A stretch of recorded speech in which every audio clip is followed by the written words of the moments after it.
ॐ अज्ञानतिमिरान्धस्य ज्ञानाञ्जनशलाकया चक्षुरुन्मिलितं येन तस्मै श्रीगुरुवे नमः।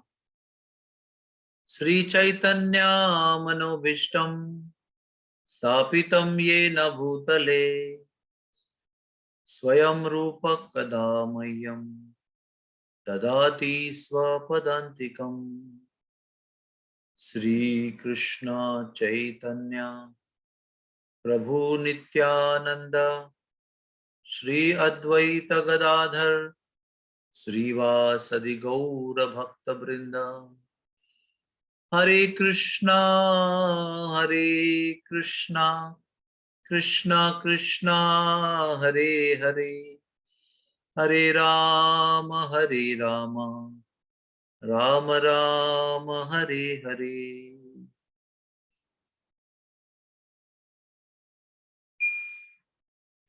हरे कृष्णा।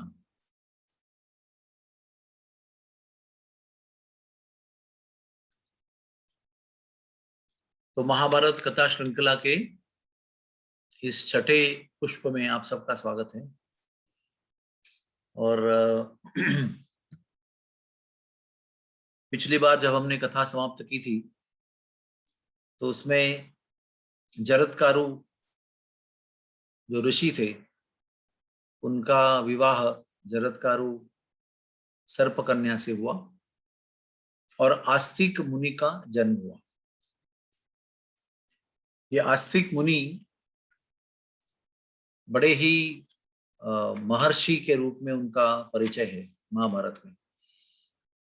उम्र उनकी आयु तो बालक की है, लेकिन फिर भी उनको वयोवृद्ध महर्षि के रूप में माना जाता है, इसलिए उनका चरित्र सुनना बहुत ही आवश्यक और पवित्र है।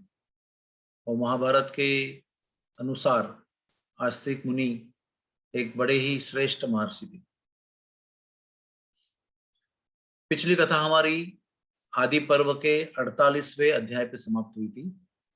आज की कथा 49 अध्याय की शुरू हो रही है और 49 और 50 49 एंड 50 ये दोनों अध्याय में पुनः वही कहानी दोहराई गई है। किस प्रकार राजा परीक्षित को शाप प्राप्त हुआ, किस प्रकार उन्होंने महर्षि शमिक ऋषि के गले में सर्प डाला, फिर शाप प्राप्त हुआ, फिर गौरमुख नाम के शिष्य ने जाकर उनको ये बात बताई। फिर 7वें दिन के एंड में काश्यप ब्राह्मण राजा को तक्षक के विष से बचाने के लिए आ रहे थे, तो मोरना इस गांव में तक्षक ने उसको मोड़ दिया, दोबारा भेज दिया, वापस भेज दिया। और उसके पश्चात कैसे तक्षक ने आकर परीक्षित महाराज को डसा और बहुत भयंकर विषैली ज्वाला उत्पन्न हुई और परीक्षित महाराज का शरीर जलकर भस्म हो गया। और उसके पहले ही परीक्षित महाराज भगवत धाम जा चुके थे। तो ये जब कथा हुआ ये कि दो तीन बार ये कथा बार बार आ रही है। इस बार ये कथा जन्मेजय के दरबार के जो मंत्री हैं, सदस्य, क्योंकि ये सभी मंत्रीगण बड़े बुजुर्ग थे, बड़ी आयु वाले थे, क्योंकि जब परीक्षित महाराज को राजा बनाया गया तो वो एकदम नन्हे से बालक थे, नवजात शिशु थे और उसको ब्राह्मणों के निरीक्षण में राज्याभिषेक करके पांडव उत्तर की ओर चले गए थे। इसलिए वो सभी जितने भी मंत्रीगण थे, दरबार के जो सदस्य थे, वो सब लोग बड़े बुजुर्ग उम्र के थे। उन्होंने पांडवों को भी देखा था, उन्होंने महाभारत का युद्ध भी देखा था, सब कुछ देखा था उन्होंने। तो उनसे जन्मेजय जी ये प्रश्न कर रहे हैं कि मेरे पिताजी की मृत्यु कैसे हुई। तो ये उनको दरबार के सदस्यों द्वारा ये पूरी कहानी दोबारा बताई गई। इस समय श्रोता राजा जन्मेजय हैं उस कहानी के, तो सुनकर जन्मेजय जी बड़े दुख से और क्रोध से संतप्त होकर हाथ मलने लगे और फूट फूट कर रोने लगे। उन्होंने अविच्छिन्न अश्रुधारा बहाई और 2 घड़ी तक यानी 48 मिनट तक उन्होंने एक बंद कमरे में ध्यान किया। उस समय भी जब वो ध्यान कर रहे थे अकेले, तभी भी फूट फूट कर रो रहे थे, बड़े क्रोधित और संतप्त थे। और 2 घंटे 48 2 घड़ी के बाद 48 मिनट के बाद जब लौट के बाहर आए, तो उन्होंने कहा मंत्रीगणों को कि हमें त्वरित तक्षक का प्रतिशोध लेना चाहिए। We should take revenge of Takshak immediately, क्योंकि तक्षक ने काश्यप को वापस भेजकर बड़ा ही अपराध किया है।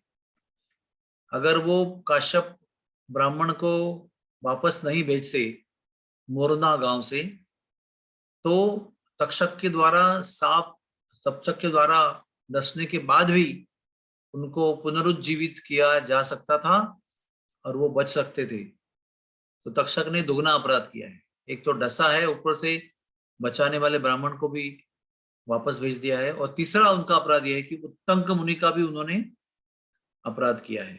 ये उत्तंक मुनि की कथा हमने सबसे पहली कथा में बताई थी, कैसे गुरु दक्षिणा लाने के कार्य में तक्षक ने उत्तंक मुनि के बीच में बहुत ही बाधाएं डाली थी।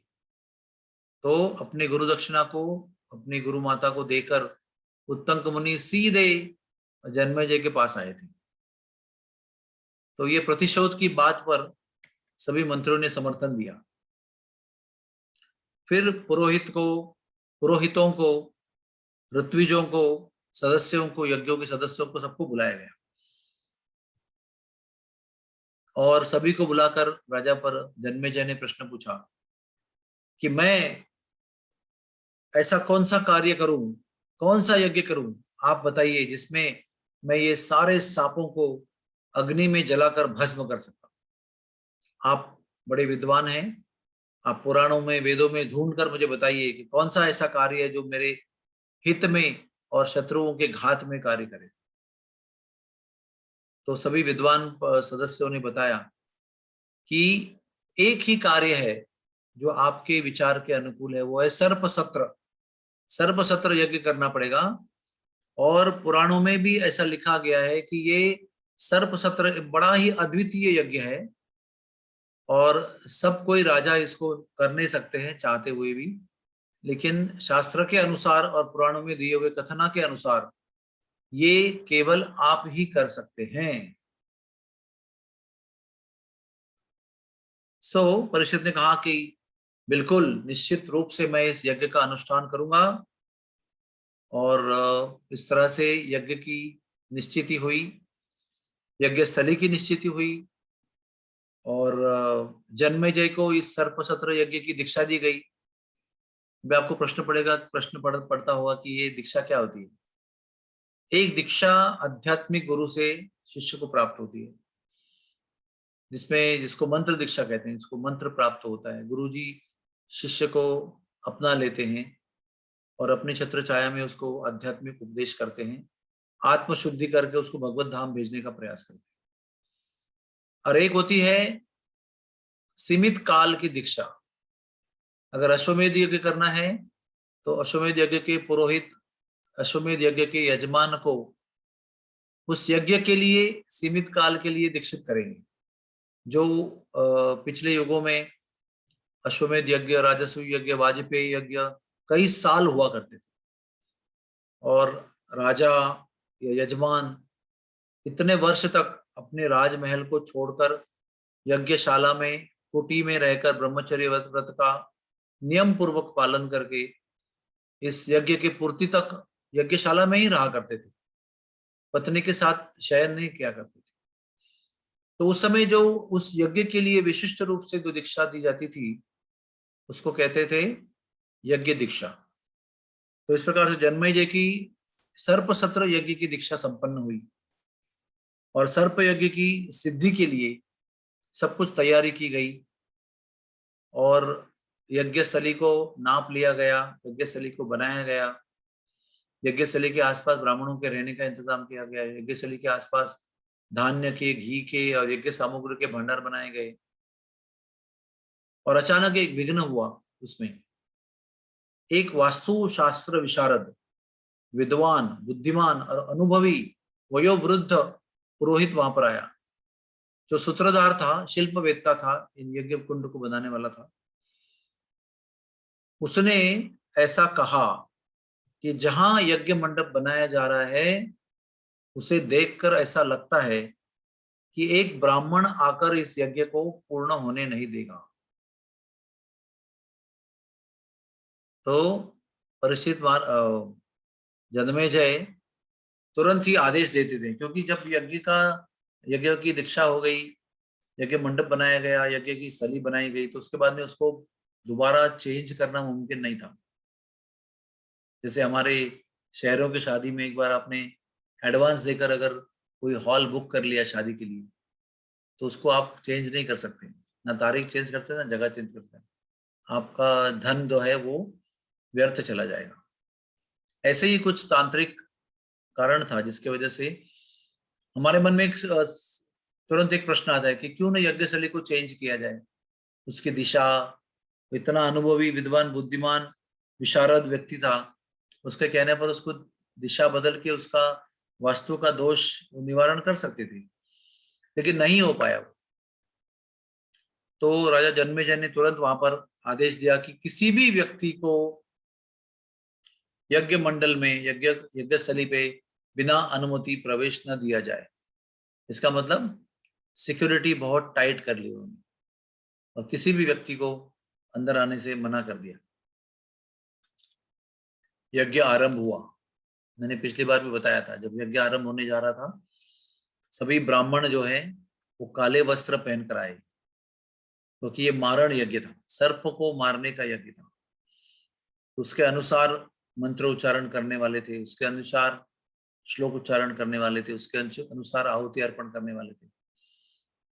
और इस यज्ञ के पुरोहित कौन कौन थे, इसका 53वें अध्याय में वर्णन दिया गया है। ध्यान से सुनिए। यज्ञ के 4 पोस्ट होते हैं। एक होता है यज्ञ होता, यज्ञ के होता, वो सबसे प्रमुख होते हैं। तो इसमें यज्ञ के होता थे च्यवन ऋषि के वंशज चंड भार्गव ऋषि।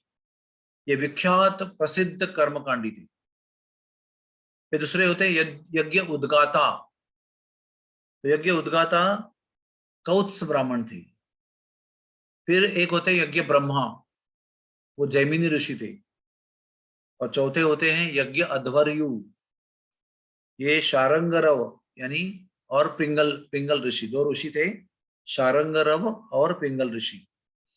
साथ साथ पुत्र और शिष्यों के सहित बड़े बड़े महान ऋषि इस यज्ञ के लिए वहां पर उपस्थित हो चुके थे, आ चुके थे और अपना कार्य भी शुरू कर चुके थे। उनका नाम है वेदव्यास मुनि, असित ऋषि, देवल ऋषि, उद्दालक ऋषि, प्रमतक, नारद मुनि, पर्वत मुनि, आत्रेय मुनि, कुंड मुनि, जठर ऋषि और ऐसे सैकड़ों ऋषि वहां पर विशिष्ट रूप से उपस्थित थे यज्ञ के सदस्य के रूप में।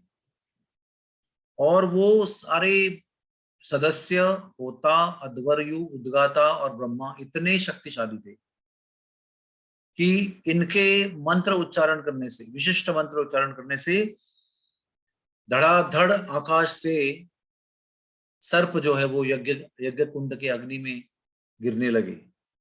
देखिए, यज्ञ आरंभ हुआ और जैसे मैंने पिछले एक बार आपको एक अध्याय में सब नागों का वर्णन किया था, कितने नाग हैं, 88,000 मेन नाग थे उसमें, और बाकी करोड़ों अरबों खरबों नागों का वर्णन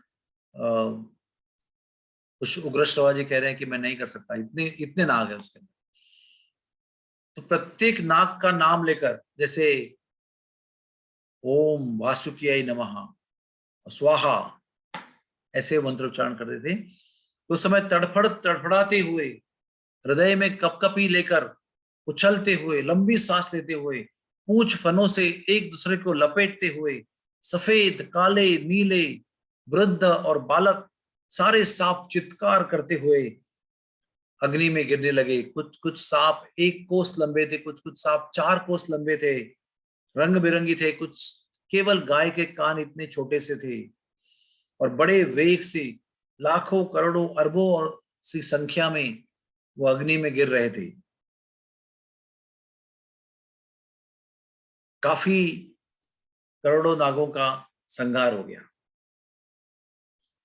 हम कल्पना नहीं कर सकते, इतने भयंकर तरीके से मंत्रों का उच्चारण किया जा रहा था, और उतने ही भयंकर तरीके से इतने बड़े बड़े अनेक पनों वाले नाग जो है वो धड़ाधड़ अग्नि में गिर रहे थे। हाँ, जैसे कि जीवंत सांप जो है वो अग्नि में उनको लाइव जलाया जा रहा। बहुत भयंकर विभत्स घटना हो रही थी। हाँ? और प्रतिशोध की भावना से, यज्ञ सत्वगुणी नहीं था, ये बिल्कुल तमोगुणी यज्ञ था। इसी प्रतिशोध की भावना से इसको संपन्न किया जा रहा था, लेकिन शास्त्र के अनुसार किया जा रहा था, ब्रह्मा जी के आशीर्वाद से किया जा रहा था, वेद व्यास, नारद मुनि, पर्वत मुनि जैसे लोगों की उपस्थिति में किया जा रहा था।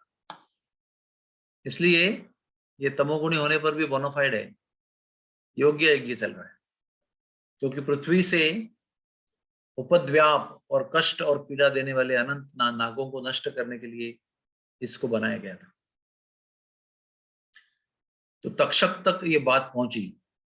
अभी तक्षक जो है ना वो प्रधान नागों में से, जैसे सबसे प्रधान है अनंत शेष, उसके बाद नागराज वासुकी, उसके बाद ऐरावत, उसके बाद कालिया, उसके बाद तक्षक, एरापुली, ऐसे बहुत बहुत महान महान कोसों कोसों मील लंबे और 500 हजारों फन वाले नाग, ये सब नाग उस परिवार के थे। तक्षक उसमें से एक प्रधान नाग था। तो वो उसको पता चला कि इतने भयंकर मंत्रों का, शक्तिशाली मंत्रों का उच्चारण किया जा रहा है कि बड़े बड़े नाग गिर चुके हैं और करोड़ों हमारे भाई इसमें भस्म हो चुके हैं, और अभी मेरा नंबर आएगा, क्योंकि मेरे लिए ही यज्ञ किया जा रहा है, मेरे ही नाम से यज्ञ किया जा रहा है, मेरे ही वध के लिए, मुझसे ही प्रतिशोध लेने के लिए। इसलिए वो डर कर इंद्र के पास गया। देखो अभी इसमें ना बहुत इंपॉर्टेंट चीज है, इंद्र के पास क्यों गया वो? क्योंकि जब भी देवता लोग बहुत कमजोर हो गए थे, तो ब्रह्मा जी और विष्णु जी ने उनको सलाह दी थी, कभी युद्ध मत करो असुरों के साथ, अभी आप सुलह करो और समुद्र मंथन का प्रस्ताव रखो, और समुद्र मंथन में दोनों मिलकर समुद्र मंथन करो, और जब अमृत आएगा तो अमृत आपको प्राप्ति होगी और आप लोग बल वापस एक बार बल प्राप्त करोगे।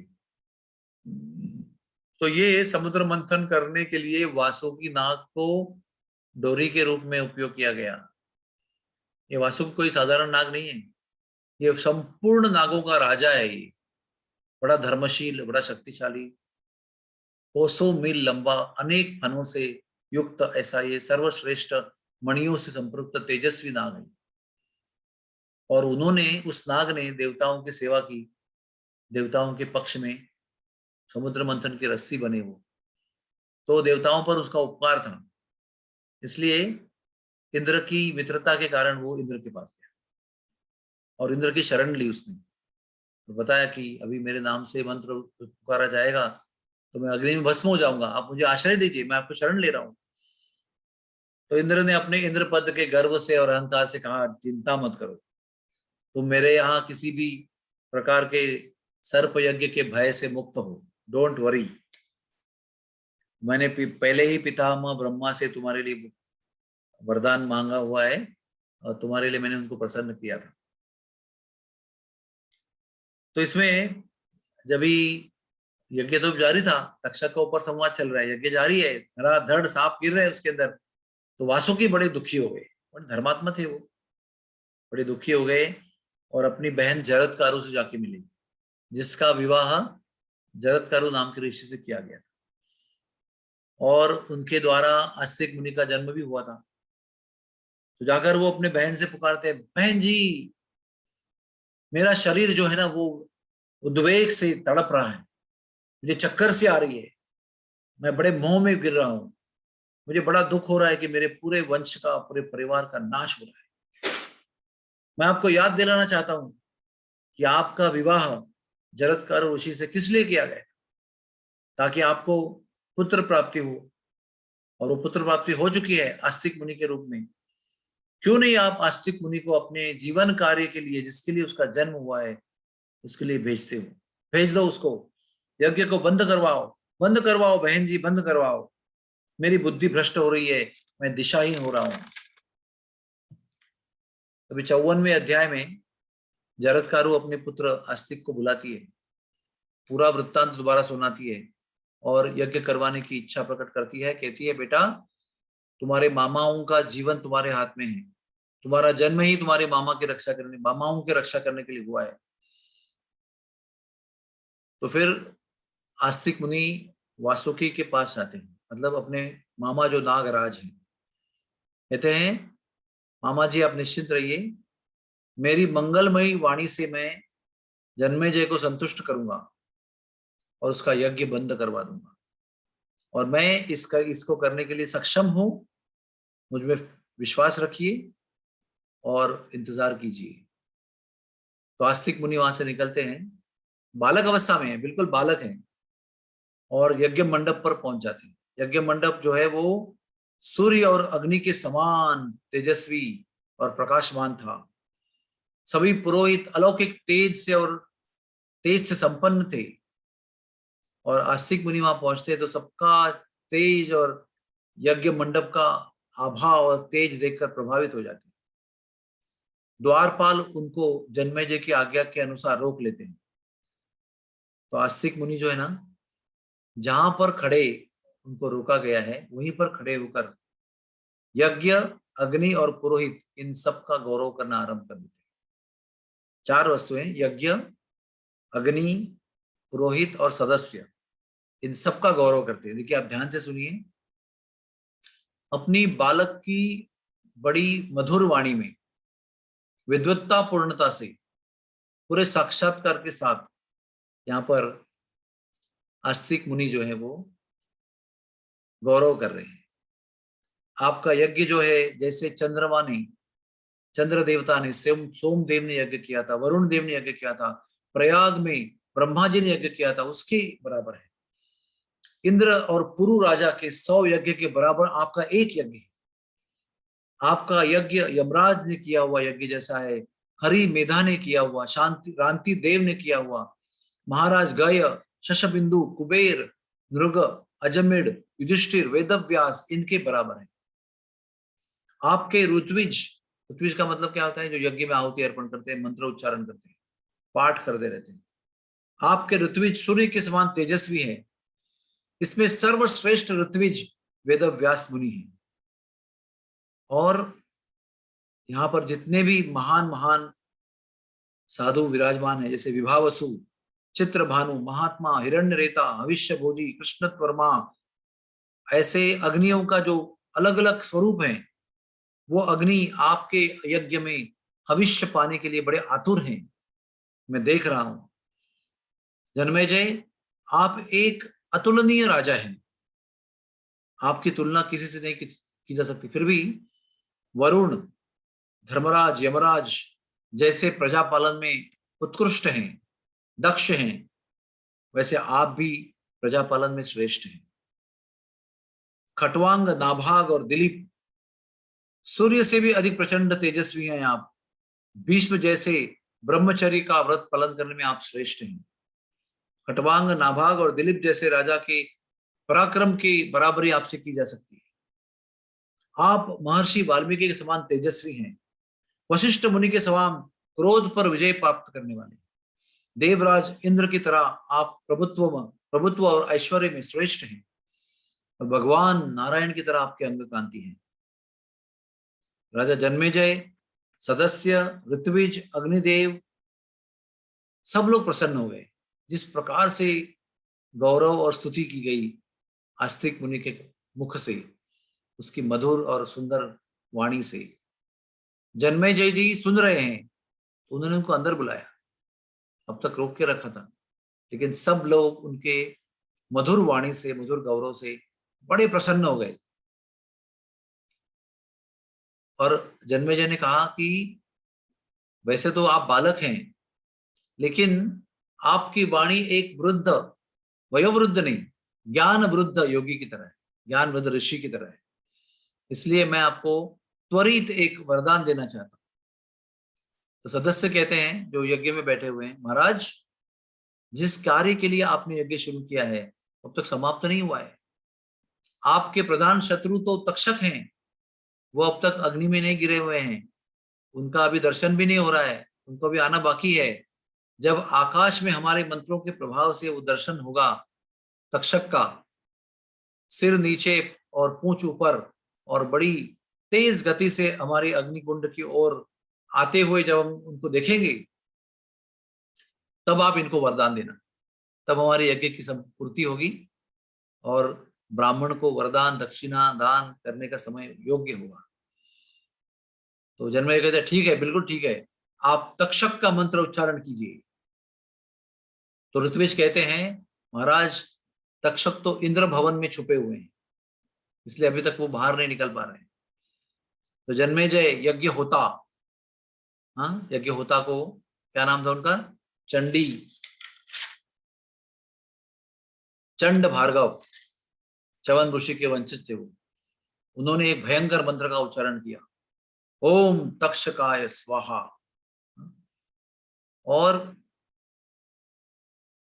राजा जन्मेजय ने कहा महाराज जी आप इंद्र के साथ उसका मंत्र उच्चारण कीजिए, क्योंकि जब तक्षक का मंत्र उच्चारण किया गया तक्षक नहीं आया, तो उनको पता चला कि इंद्र ने शरण देके रखी। तो जन्मेजय को बड़ा क्रोध आया, उन्होंने कहा कि इंद्र के साथ उनको यज्ञ में जला दीजिए। तो इंद्र के साथ एक भयंकर मंत्र का उच्चारण किया गया। जैसे ही उस मंत्र का उच्चारण किया गया, इंद्रलोक से इंद्र के सिंहासन में लिपटे हुए तक्षक के साथ, सिंहासन के साथ तक्षक सिंहासन पर बैठे इंद्र के साथ हवा की गति से वो सिंहासन जो है वो इंद्रलोक से पृथ्वी पर उस यज्ञ कुंड की ओर आने लगा। आप सोच सकते हैं। और देवी देवता अप्सराएं सब मिलकर इंद्र का गौरव कर रहे थे। जैसे ही इंद्र का सिंहासन आकाश में उड़ा, उनको लगा कि इंद्र कुछ सैर करने जा रहे, तो इनके पीछे भी सब देवी देवताएं अप्सराएं गौरव करते हुए स्तुति गाते हुए पीछे पीछे आने लगे। आकाश में जब तेज गति से अपनी इच्छा के विरुद्ध जब इंद्र आकाश में आए और देखा कि बड़ी तेज गति से वो सर्प सत्र के यज्ञ के भीतर प्रवेश करने जा रहे हैं, तुरंत अपने सिंहासन से उठे और चले गए। बोले तक्षक मैं आपको नहीं बचा सकता, अभी आप और आपका कर्म आप जानो, मैं तो जा रहा हूं। यहाँ पर आचार्य बताते हैं कि देवताओं की शरण इस प्रकार की होती है, हाँ एक सीमा तक होती है। हाँ सहारा तो उनका लेना चाहिए वो खुद नहीं डूबता, सहारा ऐसे लोगों का नहीं लेना चाहिए जो खुद डूब जाते हैं समय के बाद। जो सब डूब गए भंवर में, बेचारे समय के भंवर में सब डूब जाते हैं। जितने भी हमारे सहारे, हम सोचते हैं देवी देवता बचाएंगे। इंद्रदेव बड़े गर्व से उनको बताया था डोंट वरी, आप हमारे यहाँ तो आप बिल्कुल, आपको अभय वरदान दिया हुआ है। लेकिन इनके अभय वरदान में कुछ दम नहीं होता है, ऐन मौके पे छोड़ के चले गए। इसलिए सहारा केवल भगवान का लेना चाहिए, जो हर समय हर घड़ी हर युग में हर समय हमको सहारा देते हैं और सर्व प्रकार की रक्षा करते हैं। तो इंद्र तो ऐन मौके पे छोड़ गए। अभी अपना मुख नीचे और पूंछ ऊपर ऐसी अवस्था में बड़ी तेज गति से वो नीचे आ रहे हैं, लेकिन अचानक वो अपनी जगह पर रुक गए। सब लोगों ने मंत्र तो बोल दिया था, लेकिन वो अचानक रुक गए। क्योंकि सब लोग देखते रह गए कि रुक कैसे गए, क्योंकि दूर से ही आस्तिक मुनि ने ठहरो ठहरो ठहरो ऐसे करके 3 बार उनको आदेश दिया। उनकी मंत्र शक्ति से, वाणी शक्ति के प्रभाव से वो तक्षक जो है ना उधर ही रुक गए। सब मंत्र बोलने वाले ऋषि देखते रह गए। फिर दोबारा मंत्र उच्चारण किया गया, तक्षक का आकाश में दर्शन हुआ, फिर भी वो आगे बढ़ने से रुक गया। तो ऋत्विज ने कहा कि अभी तक्षक हमारे यज्ञ की ओर अपना मुख खड़े करके खड़े हो गए हैं, इसका अर्थ होता है कि कुछ ही क्षणों में ये हमारे यज्ञ कुंड में प्रवेश करेंगे, ऐसा उनको लग रहा है। लेकिन वो आगे नहीं बढ़ रहे हैं, लेकिन उनको लग रहा है कि हमारे दर्शन में आ गए। तो राजा जन्मेजय अभी आपके यज्ञ का उद्देश्य पूर्ण होने जा रहा है, अभी आप बड़े इत्मीनान से आस्तिक मुनि को वरदान दीजिए। और इंद्र ने भी अभी तक्षक को अपने शरण से ढकेल दिया है, मतलब शरण उसको त्याग दिया है। तो आस्तिक ने तुरंत वर मांगा, तुम्हारा यज्ञ बंद हो जाए और सारे बचे हुए सर्प इसमें ना गिरे। तो जन्मेजय जी कहते हैं कि अरे ब्राह्मण देवता, आप स्वर्ण मांगो, चांदी मांगो, जमीन मांगो, लोक मांगो, ऐश्वर्य मांगो, अधिकार मांगो, आप जो चाहे मांगो, गौदान मांगो, लेकिन मेरा यज्ञ आप बंद मत करो। तो आस्तिक मुनि कहते हैं कि आप चाहे मुझे जितना भी प्रलोभन देंगे, लेकिन मैं उस प्रलोभन से वश में नहीं आने वाला। मैं मेरी माँ का कुल बचाने के लिए यहाँ पर आया हूँ। आपने मुझे वरदान मांगने का आदेश दिया है, तो वरदान देना आपका कर्तव्य है। तो सदस्य भी कहते हैं कि आप जो चाहे वर मांगो, लेकिन यज्ञ बंद करने का वर मत मांगो। लेकिन फिर भी आस्तिक मुनि कहते हैं कि मुझे और किसी भी वर में कोई रुचि नहीं है। मुझे किसी भी धन में, गौधन में, स्वर्ण में, चांदी में, हीरो में, माणिकों में, रत्नों में रुचि नहीं है। तो अभी सभी लोग, सदस्य, ऋत्विज, पुरोहित, यज्ञ होता, अध्वर्यु, सभी लोग उस बालक की वाणी से इतने प्रसन्न थे, तो उन्होंने कहा कि इसको आशीर्वाद दे दीजिए। अगर विधि का विधान ऐसा ही है तो यज्ञ यहाँ पर रुकना ही पड़ेगा, क्योंकि आपने ब्राह्मण को भी अपने कार्य सिद्धि होने के पहले ही वरदान मांगने का आदेश दिया है। इससे हम क्या सीखते हैं? हमें उतावलापन नहीं करना चाहिए। हाँ? लक्ष्य हमें सामने दिखाई पड़ रहा है, लेकिन लक्ष्य को साध्य होने तक हमको रुकना चाहिए, उसका अगला कदम उठाने के पहले।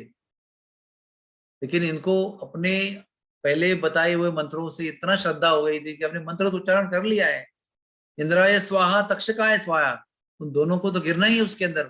फिर भी इंद्र चले गए, इंद्र नहीं गिरे और तक्षक भी नहीं गिर रहे हैं, लेकिन उनको बड़ा विश्वास था कि हमने मंत्र बोल दिया तो गिरने वाले, लेकिन गिरे नहीं थे अभी भी। इसलिए मनुष्य को ना संयम रखना चाहिए।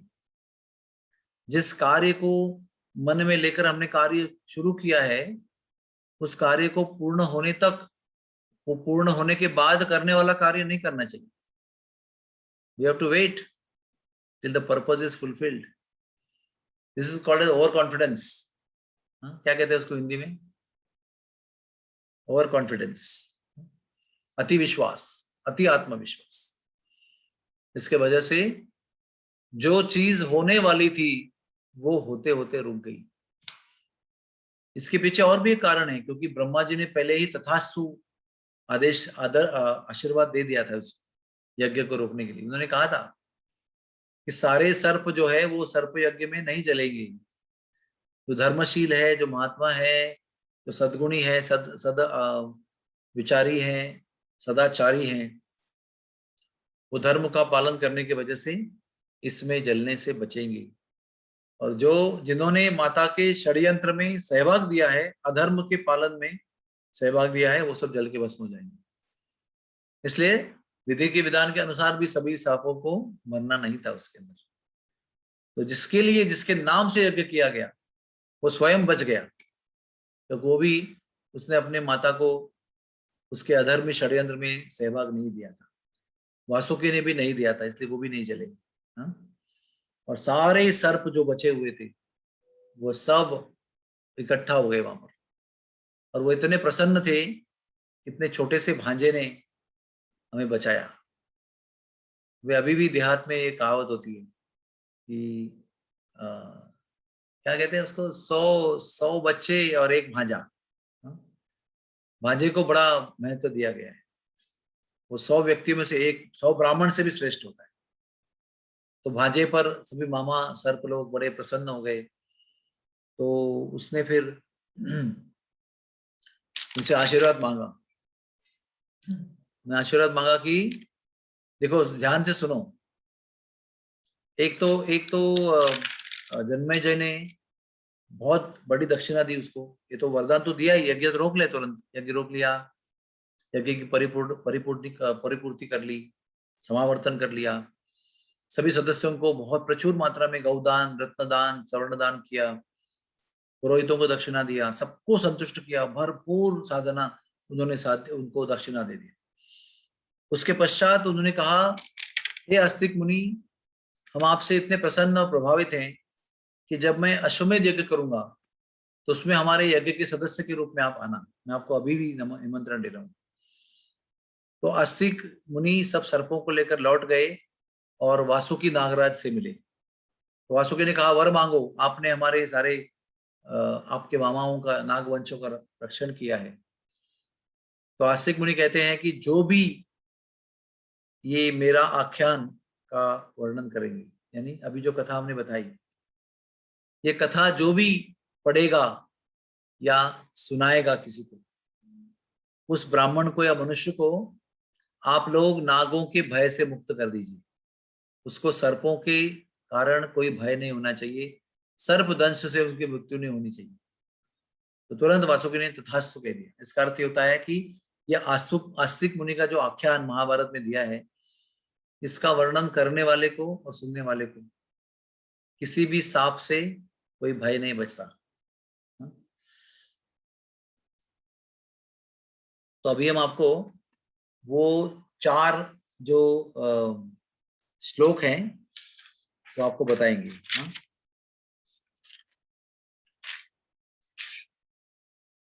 देखो, असितं चार्तिमन्तं च सुनीतं चापि स्मरेत् दिवा वा यदि वा रात्रि नास्य सर्प भयं भवेत्। जो कोई असित, आर्तिमान और सुनित मंत्र का दिन या रात में स्मरण करेगा, उसे सर्पों से कोई भय नहीं होगा। यो जरत्कारुणा जातो जरत्कारो महायशः आस्तिकः सर्प सत्रेवा पन्नगान योभ्य रक्षत तम स्वरंतम महाभागा नम्मा हिंसितम अर्हत। देखिए, ये मंत्र का अर्थ आप ध्यान से सुनिए। जरत्कारु ऋषि से, जरत्कारु नामक नाग कन्या से जो आस्तिक मुनि उत्पन्न हुए हैं, यशस्वी ऋषि उत्पन्न हुए हैं, और जिन्होंने सर्प सत्र में तुम सर्पों की रक्षा की थी, उनका मैं स्मरण कर रहा हूं, यानी आस्तिक मुनि का स्मरण कर रहा हूं। हे महाभाग्यवान सर्पों, तुम लोग मुझे मत दसो। अभी एक सरल सी बात है, अगर आपको मंत्र मंत्र याद नहीं होता है और आपको सर्पों का भय है या आप सर्प के जगह पर हो, तो आपको केवल आस्तिक आस्तिक आस्तिक आस्तिक इतना ही कहकर आप जंगल में सो सकते हो। आपके पास कोई भी सांप नहीं आएगा और वो डसेगा नहीं। अभी हम लोग अभी जीव में बैठे हैं, है ना, जीव गोवर्धन इको विलेज में बहुत सांप निकलते हैं, लोग डरते भी हैं उससे। तो सबके लिए ये मंत्र बता रहा हूं मैं। आप केवल आस्तिक आस्तिक आस्तिक इस नाम का उच्चारण करेंगे तो कोई भी सांप आपको नहीं डसेगा, क्योंकि आस्तिक नाम के ऋषि ने इन नागों को सर्वनाश से बचाया था। आगे का श्लोक सुनिए।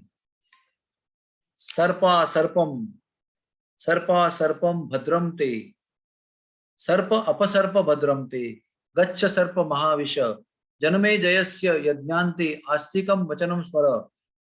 अगर कोई आपके सामने जो सांप आता है, ऐसा फन करके खड़ा हो गया और आपकी ओर ऐसे आने वाला है, आप उसको कह सकते हैं, हे महान विश्व वाले सर्प, तुम चले जाओ यहां से, तुम्हारा कल्याण हो, अब तुम चले जाओ। जन्मे जय के यज्ञ की समाप्ति में आस्तिक को तुम लोगों ने जो वचन दिया था उसका स्मरण करो।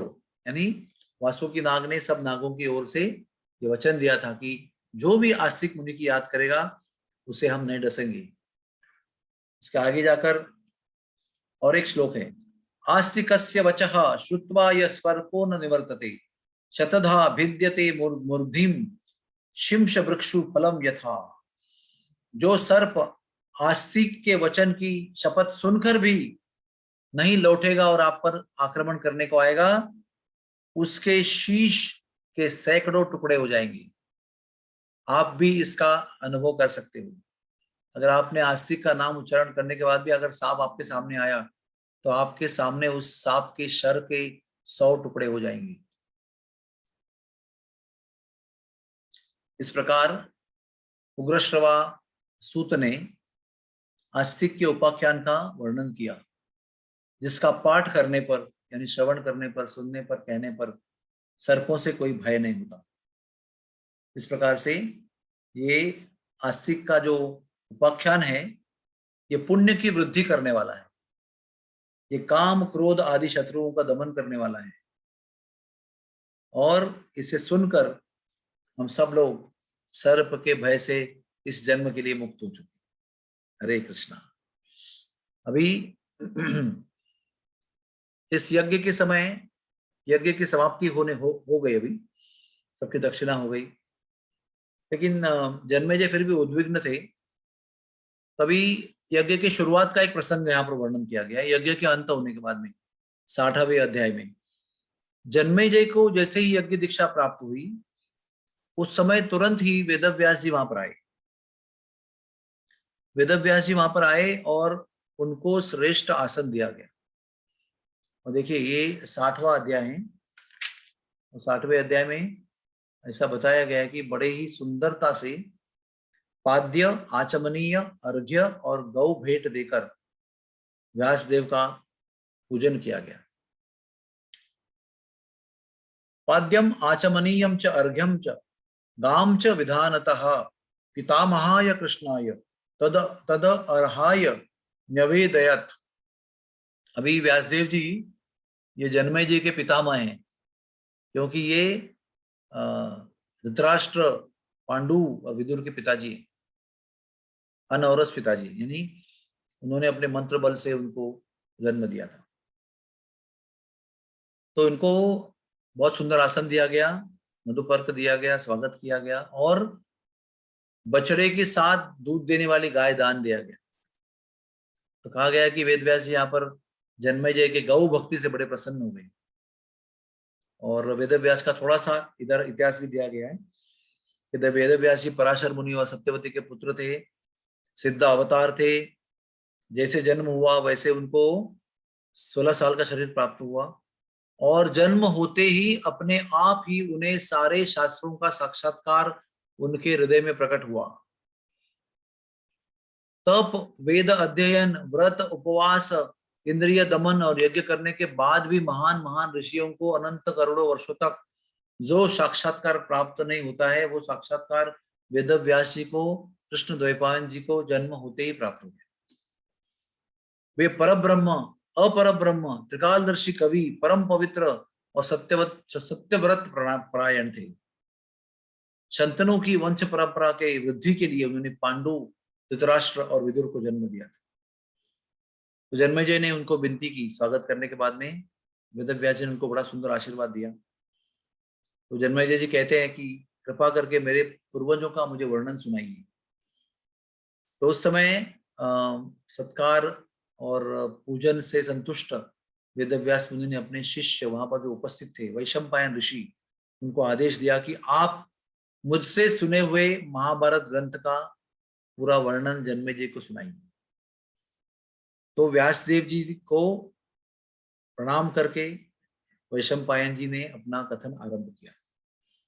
सबसे पहले जन्मेजय ने प्रश्न पूछा कि मेरे इतने बड़े गौरवशाली, धर्मशील पूर्वज थे पांडव, पूरा परिवार ही बहुत बड़ा धार्मिक था, फिर भी उनके अंदर भेद बुद्धि और डिस्प्यूट यानी वाद विवाद कैसे उत्पन्न हुआ? उनका सर्वनाश तक ये पहुंच गया, उसका कारण क्या था? तो वैशंपायन जी ना एक शब्द में उत्तर देते हैं। देखो क्या उत्तर देते हैं। शुणु राजन यथा भेदः कुरु पांडवोर यभूत। कौरव पांडव में आपने पूछा है कि भेद क्यों हुआ? सुनो राजन, राज्यार्थे द्यूत संभूत हो, वनवास तथस्तैव च। इसका एकमेव कारण केवल द्यूत क्रीड़ा है, गैम्बलिंग। और वेदव्यास जी ने जब ये महाभारत का वर्णन करना शुरू किया था ना, तब उन्होंने कहा था कि ये पूरे महाभारत की जड़ जो है ना, वो धृतराष्ट्र थे। पापी धृतराष्ट्र जो पुत्र प्रेम से अंधे थे, ये इसकी एक विषवल्ली है, विष जड़ है, विष वाली जड़ है। और धर्मराज और पांडव जो है उसका पुण्य वृक्ष है, और ये अधर्म पाप वृक्ष जो है वो उसकी जड़ धृतराष्ट्र है, उसकी शाखाएं शकुनी, दुर्योधन और कर्ण है, और इसके फल स्वरूप जो है सारे कौरव उसके फल है, दुर्योधन आदि। तो यहाँ पर कहा गया है कि ये धूत क्रीड़ा इतनी भयंकर थी कि इसमें इस धूत क्रीड़ा की वजह से इतना द्वेष फैल गया, इतने झगड़े हो गए, पांडवों जैसे धर्मात्माओं को वनवास भोगना पड़ा, वन में जाना पड़ा, सब कुछ त्याग करके भिक्षुक के रूप में नंगे पैर कंदमूल खाते हुए पर्णकुटी में रहना पड़ा। इतना भयंकर ये द्यूत क्रीड़ा है। हाँ, जो धर्मात्मा युधिष्ठिर महाराज की भी एक कमजोरी थी, वीकनेस ऑफ पर्सनैलिटी, एक चरित्र की कमजोरी थी, जिसके वजह से पांचों भाइयों को दिव्य पत्नी के साथ में घसीटना अपने आप को पड़ा, वन में बहुत कष्ट भोगना पड़ा। उसके बाद में वापस लौट के आए और युद्ध हुआ, उसकी जड़ भी दूत क्रीड़ा थी, क्योंकि दुर्योधन ने द्रुत क्रीड़ा के माध्यम से सारा सब कुछ छीन लिया था ना, इंद्रप्रस्थ और पूरा विश्व का जो संपत्ति था, सब कुछ अधिकार सब कुछ छीन लिया था। हजारों वीर माताओं की गोद सोनी हो गई, हजारों वीर, लाखों वीर पत्नियों के सिंदूर उजड़ गए, महान परिवार जो है विघटित हो गए। ऐसा भयंकर युद्ध हुआ था। और साथ में उदाहरण देते हैं कि यदुकुलबा भी ऐसा ही नाश हुआ था। उसकी जड़ क्या था, उसका कारण क्या था? व्यसन, इंटॉक्सिकेशन। उन्होंने चावल से बनी हुई जो मदिरा थी, मैरेय नाम की, उसका प्राशन किया था। 56 करोड़ की संख्या में थे यादव, लेकिन एक नशा के वजह से पूरे के पूरे नष्ट हो गए। तो एक है जुआ, दूसरा है व्यसन, तीसरा है हिंसा, चौथा है व्यभिचार, और पांचवा है पाप का धन, छठवा है झूठ, और सातवां है खून करना, यानी वध करना, किसी को जला देना। ये 7 जघन्य पाप बताए गए। महाभारत के अनुसार 5 जघन्य पाप बताए गए हैं। मांसाहार का अर्थ होता है हिंसा, अपने जिह्वा के लिए, स्वार्थ के लिए किसी निष्पाप जीव की हत्या करके उनका मांस जो है वो भोजन के लिए उपयोग करना, या भोजन के लिए ना उपयोग भी किया तो उनका वध करना, या उनको दुख पहुंचाना, या उनको जख्मी करना, कष्ट देना, उनकी हिंसा करना। तो ये हिंसा का परिणाम होता है अभक्ष्य भक्षण, जो अखाद्य यानी जिसको खाना नहीं चाहिए, जो हमारे खाने के योग्य नहीं है, उसका हम भक्षण करते हैं। फिर आजकल के जीवन में तो ना ये शराब पीना, मांसाहार करना, जुआ खेलना एक फैशन बन गया है। हाँ? लोग एक सोशल स्टेटस के लिए ड्रिंक करते हैं, सोशल स्टेटस के लिए जाकर पार्टियों में मांस खाते हैं।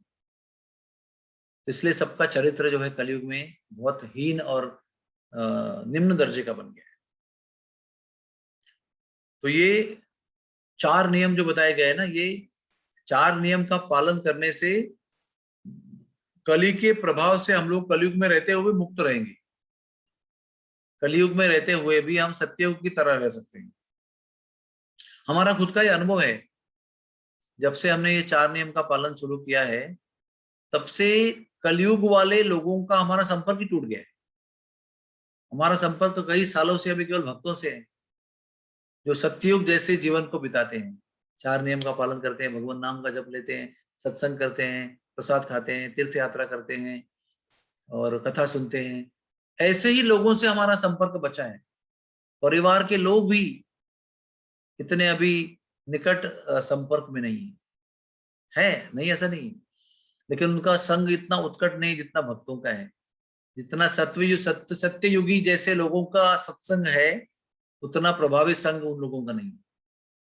तो कलयुग में रहते हुए भी कलयुग के भीषण जो गुण है, मांसाहार यानी कि क्रूरता, दया का अभाव, व्यभिचार यानी कि शुद्धि का अभाव, अपवित्र, और जुआ यानी असत्य का प्रभाव, और नशा यानी क्या, व्रत व्रत करने की शक्ति जो हमारे अंदर है उसका नाश, यानी नियम पालन करने की शक्ति जो होती है ना, उसका नाश होता है जब नशा करते हैं हम लोग। नशा करने वाला व्यक्ति जो है ना, वो नियम पालन करने में सक्षम नहीं होता। आप उसको बोलेंगे 5 बजे उठो नदी में स्नान करने के लिए, कार्तिक महीना है, नहीं उठेगा, वो नहीं उठ पाएगा। उसके अंदर मनुष्य होने की वजह से जो तप करने की, व्रत पालन करने की, नियम पालन करने की जो उपजात शक्ति है, वो नशा करने से नष्ट हो जाती है। सो दया का खंभा जो है वो हिंसा के कारण नष्ट हो जाता है। पावित्र्य यानी शुचि, उसका जो खंभा है वो व्यभिचार, परस्त्री गमन, पर पुरुष गमन करने से नष्ट हो जाता है। तप करने की जो शक्ति जो है वो नशा करने से समाप्त हो जाती है। और सत्य का जो स्तंभ है, सत्य वचन, सत्य परायण रहने का जो स्तंभ है, वो जुआ खेलने से नष्ट हो जाता है। और आगे के 3 जो पाप है ना, वो चारों पाप करने को मजबूर कर देते हैं। जब हम किसी को लूट कर, किसी को फंसाकर, किसी को चीट करते हुए, हाँ, धोखा देते हुए धन कमाते हैं, पाप का धन कमाते हैं, तो पाप का धन कमाने से ये चारों कार्य करने के लिए हम प्रवृत्त हो जाते हैं। ब्राह्मण होने पर भी अगर पाप का धन कमाएगा या देव द्रव्य को पाप कार्यों में लगाएगा तो उसकी भी मति भ्रष्ट होगी। ब्राह्मण भी मांसाहार करेगा, व्यभिचार करेगा। देखो आजकल के जमाने में ना, जो पुरोहित होते हैं ना, पुरोहित जो आपके घरों में आकर पूजा करते हैं, अनेक प्रकार की पूजा करते हैं, और फिर दक्षिणा लेते हैं, देवी देवताओं का हवन करते हैं, रावण को दक्षिणा देते हैं, तो वो पैसे से टिकट निकाल कर शराब पीते हैं, मांस खाते हैं, पिक्चर देखते हैं, सिनेमा देखने को जाते हैं, टीवी देखते हैं घर पे। ये इस द्रव्य को, दक्षिणा को ना देव द्रव्य माना गया है। ये देवताओं का प्रसाद है आपके लिए। देवताओं की पूजा करने के बाद जो प्राप्त होता है वो दक्षिणा, वो देव द्रव्य है। उसका अगर दुरुपयोग ब्राह्मण करता है तो वो भ्रष्ट हो जाता है, उसका पतन हो जाता है। या तो वो पाप के किए हुए कार्यों के अनुसार धन कमाता है, यानी कि लोगों को चीट करता है और धन कमाता है। तो पाप धन 2 प्रकार का होता है। एक देव द्रव्य पाप कृत्य में लगाना, तो वो देव द्रव्य जो है वो पाप धन बन जाता है। और एक कमाने का तरीका ही पापी है। और दूसरा झूठ बोलना, असत्य, असत्य कहना किसी से स्वार्थ के लिए, जो आपका नाश भी कर सकता है उस असत्य कहने से। तो कहते हैं कि कलयुग में ये सब फैशन हो गई है। जो जघन्य पाप है वो एक प्रकार की फैशन हो गई है। और ये सब का कारण क्या है? हमारा खान पान सही नहीं है। हम लोग क्या खाते हैं और क्या पीते हैं, इस पर हमारा नियंत्रण नहीं है। हम लोग भक्त लोग हैं, हम समझते हैं हम भक्त लोग हैं जब करते हैं, लेकिन हम भी बाजार से रेडीमेड खाना लाते हैं दुकानों से, क्योंकि वो अच्छा मिलता है। यहाँ पर अच्छा मिलता है, वहां पर अच्छा मिलता है, यहाँ पर बढ़िया मिलता है। उससे क्या होता है कि जो बहुत बढ़िया माल बनाते हैं बाहर से, बहुत प्रसिद्ध जगह है वहां पर वो लोग जाते हैं लेने के लिए, लेकिन बनाने वाले लोग पापी होते हैं, मांसाहारी, व्यभिचारी, शराबी और जुआरी होते हैं।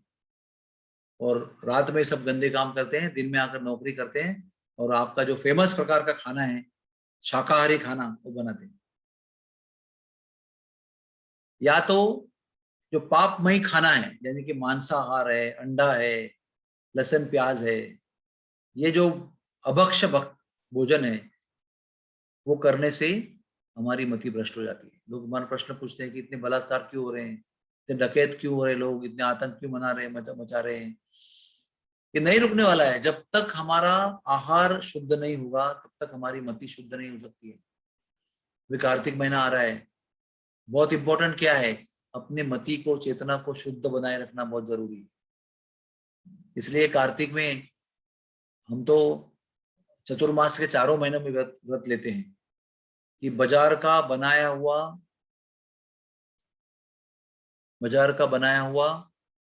भोजन नहीं खाते हम लोग। रेडीमेड भोजन बाजार का नहीं खाते, घर में ही बनाया खाते हैं। थोड़े जिह्वा को लगाम लगाते हैं, है ना।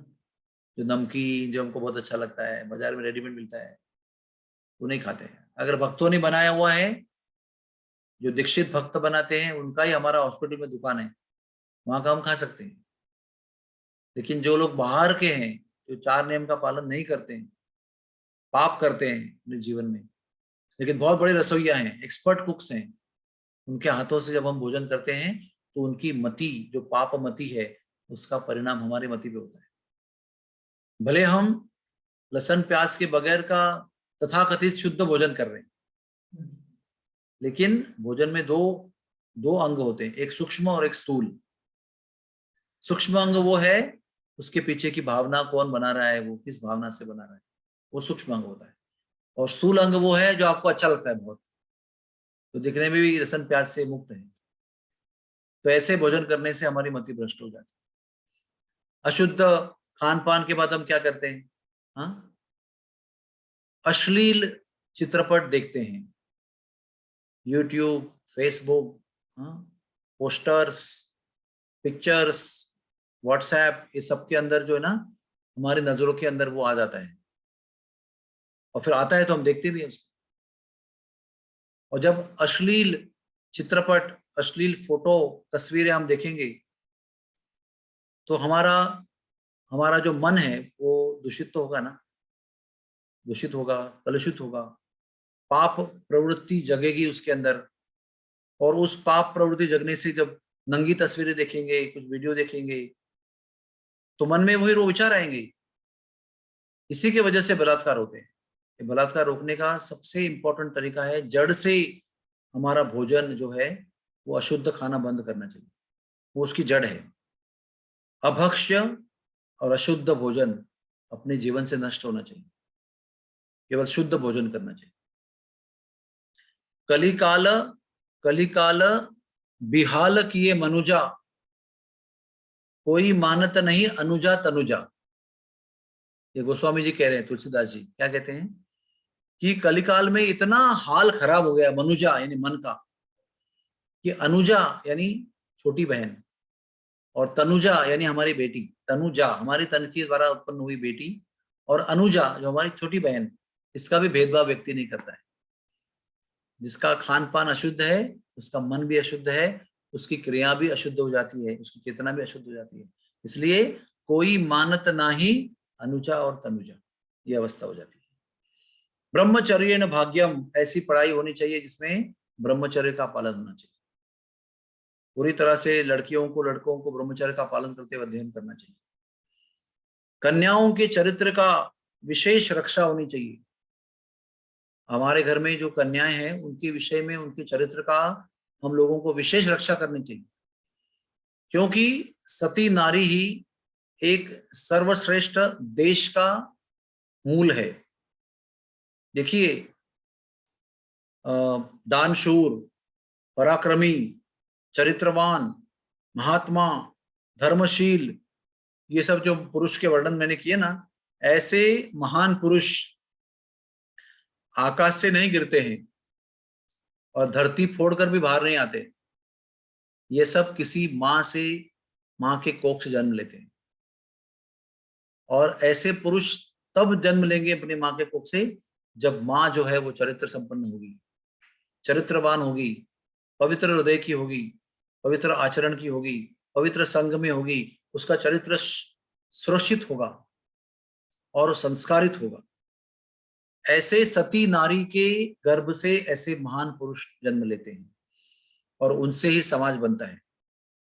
और आजकल की स्त्रियां सब टीवी सीरियल, पिक्चर्स, वीडियोस, ये सब देखने में लगी हुई है। गर्भवती अवस्था में भी सीरियल देखते रहते, तो कैसे वो चरित्र बनेगा? और चरित्र नहीं बनेगा तो फिर कैसे महात्मा लोग जन्म लेंगे, कैसे महान नेता जन्म लेंगे जो समाज को सुधारेंगे? सती नारी से उत्तम राष्ट्र और समाज का निर्माण होता है। अभी देखिए कलयुग में क्या होता है।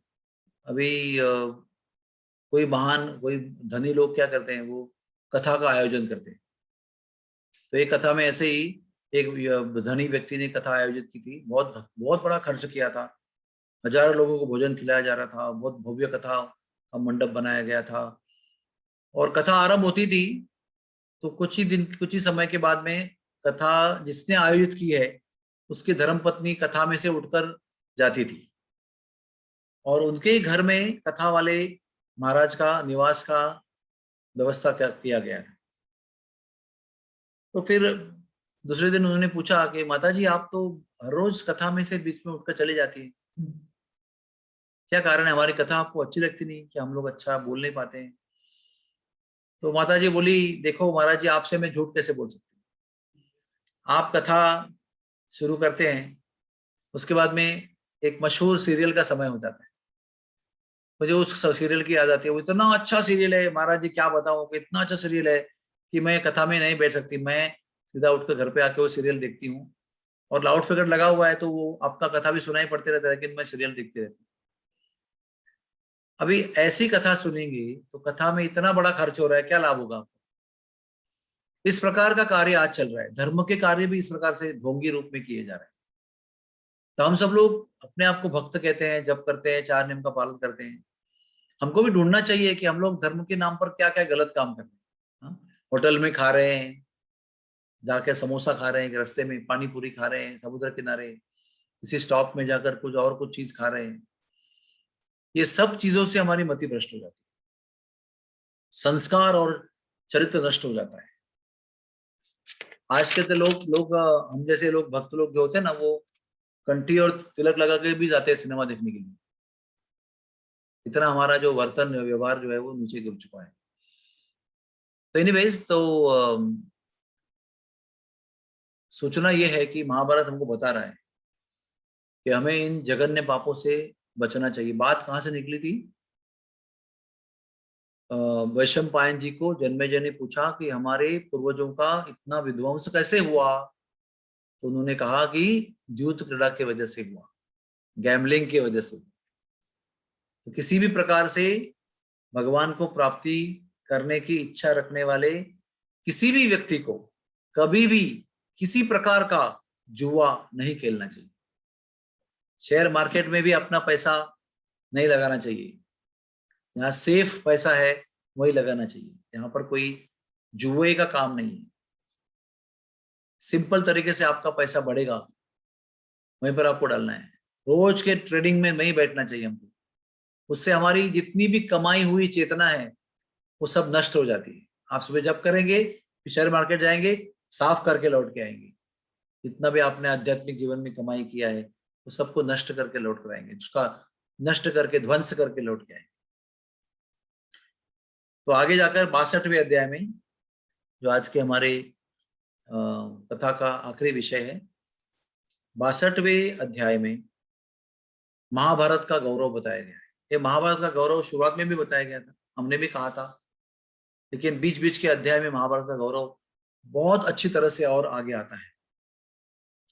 1,00,000 श्लोकों का वेद व्यास जी ने निर्माण किया। कहते हैं कि सभी वेदों में से ये श्रेष्ठ है, मतलब 4 वेद जो है उसके बराबरी का ये पंचम वेद है, इसलिए महाभारत को पंचम वेद कहा गया है। ये पंचम वेद जो है वो महाभारत के नाम से प्रसिद्ध हुआ। ये सबसे पहले वेद व्यास जी के मन में प्रकट हुआ।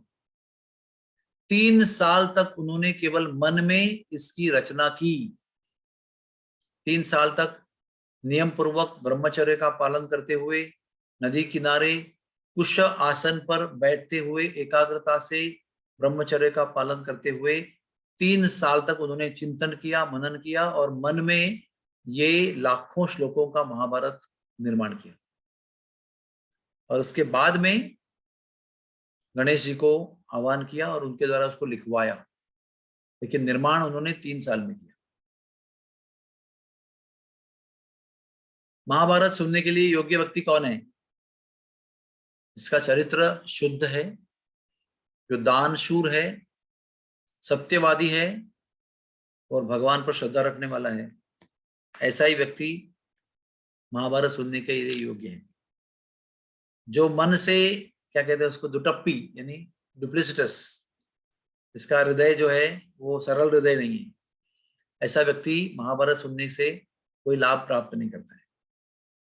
महाभारत सुनने से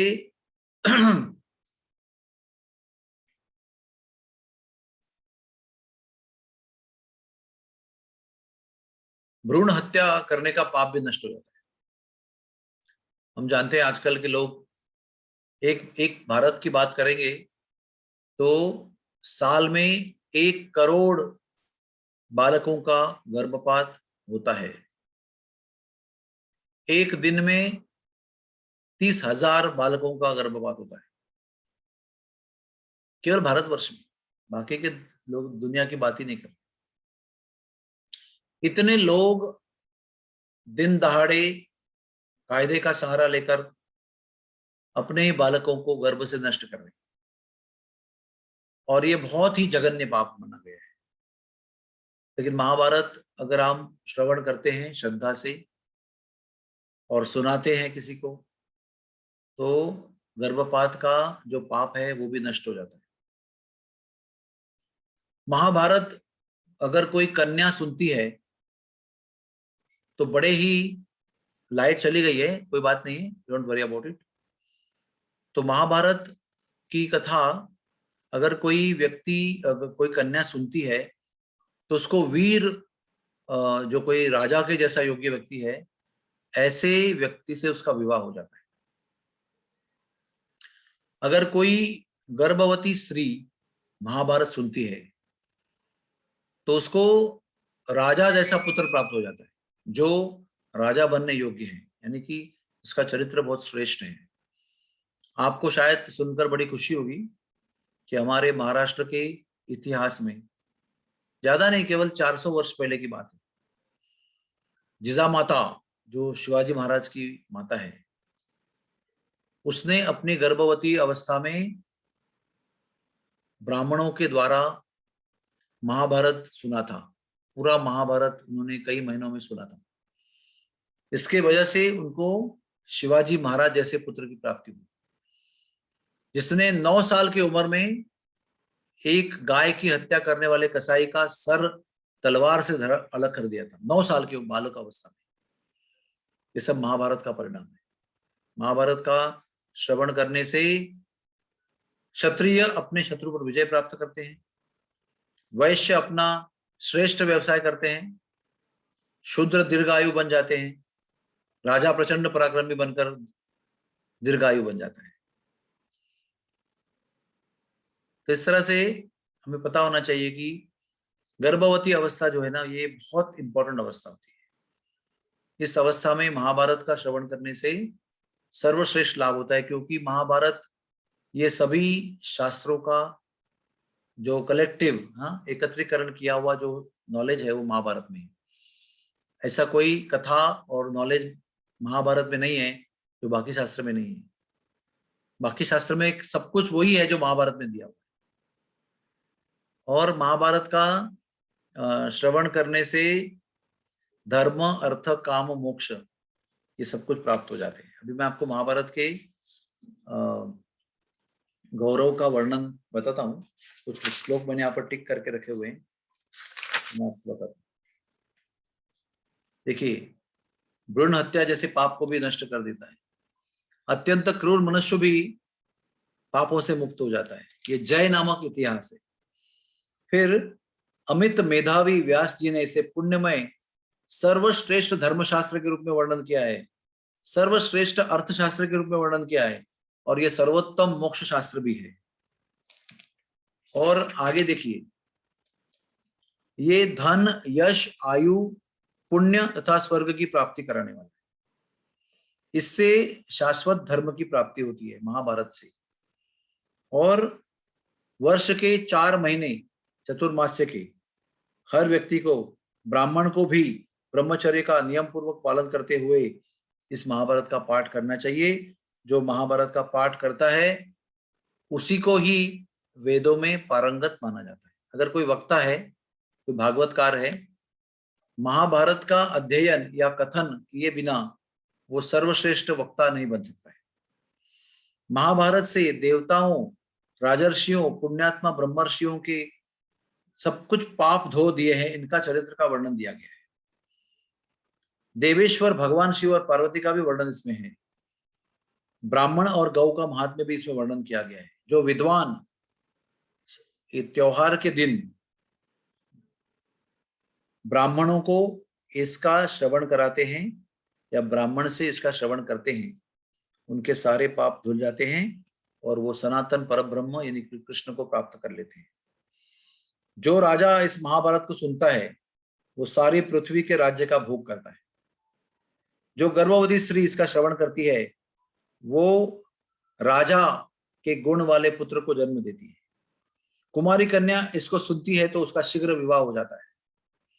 व्यापारी वैश्य यदि महाभारत सुनते हैं तो व्यापार यशस्वी हो जाता है। शूरवीर सैनिक महाभारत सुनने से युद्ध में विजय प्राप्त करते हैं। और सुनना किससे चाहिए? जो योग्य नियम पालन करने वाले सच्चे ब्राह्मण हैं, उनके ही मुख से ब्राह्मण के मुख से महाभारत श्रवण करना चाहिए।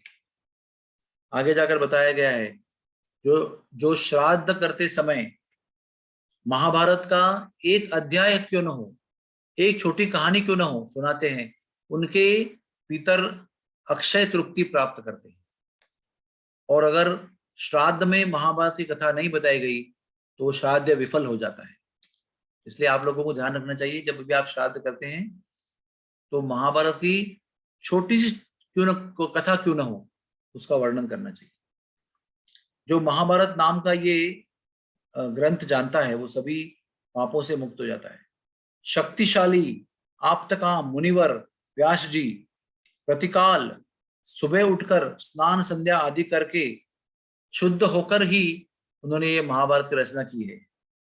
महर्षि ने तपस्या और नियम का आश्रम लेकर 3 वर्षों में इस ग्रंथ को पूरा किया है। ब्राह्मणों को भी नियम से इसका श्रवण करना चाहिए।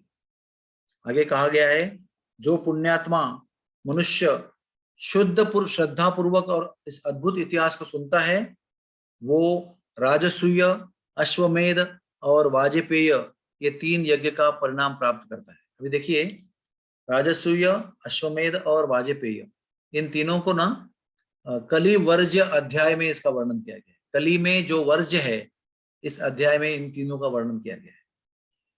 तो कोई भी कलयुग का व्यक्ति इन तीनों में से कोई भी यज्ञ करने में समर्थ नहीं है।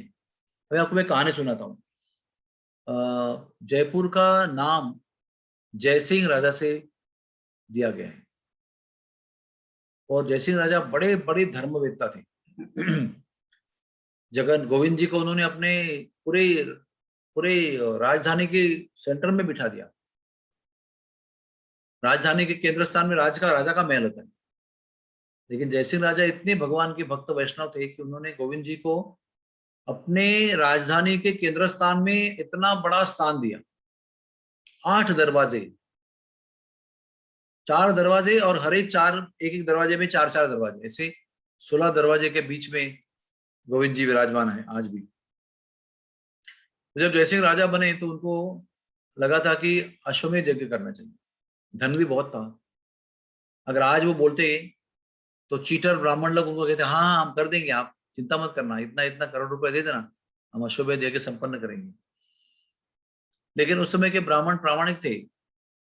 राजा को उनकी इच्छा सुनने के बाद में उन्होंने कहा कि महाराज जी कलयुग में ये यज्ञ नहीं हो सकता है, ना हम योग्य है, ना समय योग्य है, ना वस्तु योग्य है, ना स्थान योग्य है। इसलिए कलयुग में ये वर्ज्य अध्याय में दिए गए यज्ञ है, ये नहीं कर सकते हम। लेकिन अगर आपकी इतनी तीव्र इच्छा है तो हम लोग अश्वमेध के मंत्रों के अनुसार श्री गणेश का पूजन कर सकते हैं। तो उन्होंने अश्वमेध के नियमों के अनुसार और मंत्रों के अनुसार श्री गणेश की स्थापना की। वो गणेश जी आज भी जयपुर में है। उसको डोंगरी मऊदी डोंगरी गणेश जी कहते हैं। और कहते हैं कि उस जमाने में 1.25 लाख स्वर्ण की मुद्राओं का खर्च हुआ और इतनी सस्ताई थी उस समय। एक कहानी बताते हैं कि जयसिंह राजा ने एक व्यापारी को पूछा, भैया कैसे हो, कैसा चल रहा है आपका व्यापार? तो व्यापारी ने क्या कहा जयसिंह राजा को, बोलते हैं जो सर के ऊपर था सामान उसको भी मैंने बेचा, जो गधे के ऊपर था उसको भी बेचा, जो गधी के ऊपर था उसको भी बेचा। उसके बाद में गधी और गधा दोनों को बेचा। ये सब कुछ मिलकर भी 1 रुपया इकट्ठा नहीं हुआ है अभी तक। इतनी सस्ताई थी उस समय, आप सोच सकते हो।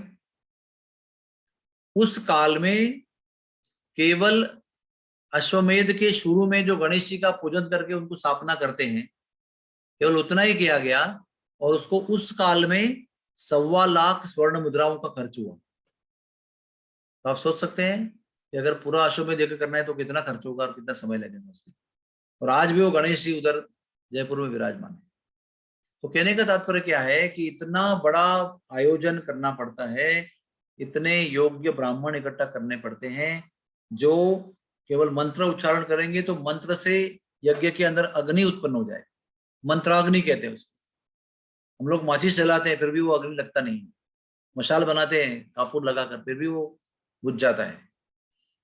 तो ना ब्राह्मण योग्य है, ना धन दौलत की इतनी सुविधा नहीं है, ना समय उतना है किसी के पास। तो वाजपेय, अश्वमेध, राजसूय, गोमेध, ये सब यज्ञ तो वर्ज किए गए हैं। लेकिन ये सारे यज्ञ करने का फल फ्री में उस व्यक्ति को प्राप्त होता है जो महाभारत पढ़ता है। मुझे इतना वर्णन करने की जरूरत क्या थी, ये समझाने के लिए कि ना हम योग्य ब्राह्मण है, ना हमारे पास धन दौलत है, ना हमारे पास सामग्री है, ना हमारे पास योग्य स्थान है, कुछ भी हमारे पास नहीं है, इसलिए वर्ज किया गया उसको। लेकिन इतना श्रम करने के बाद में राजस्व यज्ञ करने पर जो लाभ मिलता था, अश्वमेध यज्ञ करने पर जो लाभ मिलता था, गोमेध और वाजपेय यज्ञ करने पर जो लाभ मिलता था, वो फ्री में महाभारत पढ़ने या सुनने से प्राप्त होता है। यह आपको समझना बहुत जरूरी है। जो व्यक्ति महाभारत ग्रंथ को किसी को दान देता है तो उसे धन धान्य से भरी हुई पृथ्वी एक योग्य ब्राह्मण को दान देने का लाभ मिलता है। अभी आज महाभारत के संक्षिप्त भी ग्रंथ आते, दो खंड वाले, कीमत केवल उसकी 1000 रुपया भी नहीं है, 1200 रुपया होगा मैक्सिमम। वो अगर आपने महाभारत का दोनों ग्रंथों का पूजन करके अगर किसी योग्य ब्राह्मण को दान देते हैं आप, तो पूरी पृथ्वी जो बरसात के समय पे कैसे होती है ना, हरी भरी, फल फूलों धान्य से भरी हुई होती है, समृद्ध, कलयुग वाली नहीं, एकदम सत्ययुग वाली पृथ्वी, वो पृथ्वी दान देने का लाभ महाभारत दान करने वाले व्यक्ति को होता है। तो इसलिए महाभारत का जो महात्म्य है वो अनंत है। देखो, यह इदम भारतम राजन वाचकाय प्रयच्छति तेन सर्वा मही दत्ता भवेत सागर मेखला। राजन, जो वाचक को ये महाभारत दान करता है उसे उसके द्वारा समुद्र से घिरी हुई संपूर्ण पृथ्वी का दान संपन्न हो जाता है। प्रतिदिन प्रातःकाल उठकर इस ग्रंथ का निर्माण करने वाले महामुनि श्री कृष्ण द्वैपायन महाभारत नाम इस अद्भुत इतिहास को उन्होंने 3 वर्ष में पूर्ण किया था। हे भरत श्रेष्ठ, धर्मे च अर्थे च कामे च मोक्षे च भरतर्षभ, यदि हास्ति तद अन्यत्र यन्ने हास्ति न तत् क्वचित। धर्म अर्थ काम मोक्ष के संबंध में जो बात इस ग्रंथ में दी गई है वो कहीं अन्यत्र नहीं है, कहीं भी नहीं है, कहीं भी नहीं। इस प्रकार से ये महाभारत का जो गौरव है ये आदि पर्व के 62वें अध्याय में यहाँ पर समाप्त होता है। तो कहने का तात्पर्य यह है कि बार बार ये सब क्यों कहा जा रहा है, क्योंकि हम भूल जाते हैं ना कलयुग में। कलयुग का एक गुणधर्म है कि हम जल्दी भूल जाते हैं। पिछली बार क्या सुना था ये मुझे भी याद रहता नहीं, मैंने क्या बोला था, मैं पूछता हूँ ये बोला था क्या, ताकि आज रिपीट ना हो जाए। लेकिन रिपीट भी कर दूंगा तो कोई प्रॉब्लम नहीं, किसी को याद ही रहता नहीं। तो ये हमारी श्रद्धा को बढ़ाने के लिए ये सब वर्णन की जाती है। इस महाभारत को सुनाने के पहले जन्मेजय को ही बताया जा रहा है ताकि उसे भी पता चले कि ये उनके पूर्वजों का इतिहास है। भले ध्वंस का इतिहास है, महायुद्ध का इतिहास है, सर्वनाश का इतिहास है, लेकिन ये ऐसा होते हुए भी धर्म अर्थ काम मोक्ष प्रेम कृष्ण भक्ति कृष्ण शरण की कृष्ण चरण की शरणागति प्राप्त कराने वाला शास्त्र है। साथ साथ व्यवहार कैसे करना चाहिए, नीति नियम हाँ, मॉरल्स, एथिक्स, इसका भी वर्णन इसके अंदर दिया गया। जीवन को चलाना कैसे है, क्या करना चाहिए, क्या नहीं करना चाहिए, इसका भी सुंदर वर्णन इसमें दिया हुआ है। कौन से वस्त्र पहनने चाहिए, कौन से नहीं पहनने चाहिए, क्या खाना चाहिए, क्या नहीं खाना चाहिए, कैसे रहना चाहिए। आयुर्वेद का वर्णन भी दिया है इसके अंदर। शंकर पार्वती की, लक्ष्मी जी, इनका भी वर्णन दिया गया है। महान संतों का चरित्र इसमें दिया गया है। हर प्रकार से जीव के कल्याण के लिए अनुकूल है। आइए हम सब लोग अभी ये 5वां, आज 6वां था ना, 6वां प्रवचन आज का हो गया है। आगे अभी व्यासदेव जी व्यासदेव जी के शिष्य वैशंपायन जी कह रहे हैं कि अभी वास्तव में महाभारत का उपक्रम आरंभ हो रहा है। जब ये वैशंपायन जी ने कुछ 50 श्लोकों के अंदर पूरा महाभारत बता दिया, तो जन्मेजय जी कहते हैं कि नहीं महाराज, हमें विस्तार में बताइए। तो उसके बाद में अभी अगले कथा में मूल महाभारत का अभी पाठ आरंभ हो रहा है, जिसमें सत्यव्रती का जन्म, व्यास जी का जन्म दोबारा बताया जाएगा, फिर भीष्मदेव का जन्म, सब जन्मों का वर्णन शुरू होके महाभारत में जो महान महान व्यक्तित्व हैं, चरित्र हैं, उन सबका वर्णन अभी विस्तार रूप में आरंभ होगा। तो इसलिए वेद व्यास जी कह रहे हैं, यहाँ पर उग्रश्रवा श्रुत जी भी कह रहे हैं कि अभी महाभारत उपक्रम 63rd अध्याय के द्वारा आरंभ होगा। हरे कृष्णा। तो किसी को कोई प्रश्न है तो आप उसको पूछ सकते हैं।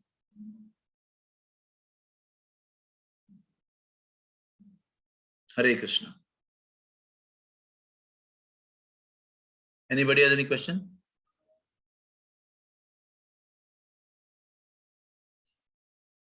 हरे कृष्णा। ठीक है, बहुत बहुत धन्यवाद सबका। महाभारत ग्रंथ की जय, वेद व्यास महाराज की जय, उग्रश्रवा सुत जी की जय, जन्मेजय महाराज की जय। जय जय श्री राधे श्याम। हरे कृष्णा। यस, प्रश्न है? Sanjay Singh, Hare Krishna. Hare Krishna. Thank you very much, thank you.